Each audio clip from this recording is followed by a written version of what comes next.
उबाठाच्या नेत्या किशोरी पेडणेकर ह्या महाराष्ट्रातील वाचाळवीरांपैकी एक. त्यांनी काही म्हटलं आणि बातमी झाली नाही असं होत नाही.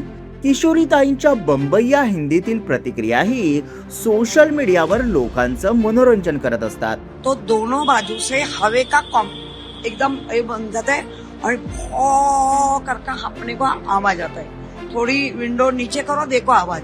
उठसूट मीडियाला कोणत्याही विषयावर बाईट देण्याच्या वृत्तीमुळे किशोरीताई नेहमीच अडचणीत येतात. आता बघा ना, बीएमसीतील विरोधी पक्षनेत्या असलेल्या किशोरी पेडणेकर यांनी आमच्यावर बाळासाहेबांचे संस्कार आहेत, आम्ही बाळासाहेब विकत घेतले नाही असं म्हटलं आणि सभागृहातून पळ काढला. आणि मग काय, किशोरी पेडणेकरांनी सभागृहाची माफी मागावी अशी मागणी काही नगरसेवकांनी लावून धरली. पण माफी मागणार नाही अशी भूमिका किशोरीताईंनी घेतली आहे. याआधीही किशोरीताईंचं आपल्याच वक्तव्यामुळे तोंड पोळलं होतं. डॉक्टर बाबासाहेब आंबेडकरांवर मनाच्या श्लोकाचा परिणाम दिसला असं वादग्रस्त विधान किशोरी पेडणेकरांनी काही दिवसांपूर्वी केलं होतं.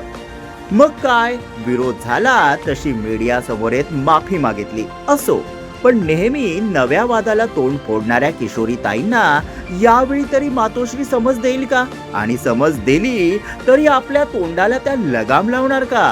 की पोरखेळ सुरूच राहणार? अशी कुजबूज सध्या राजकीय वर्तुळात रंगली आहे.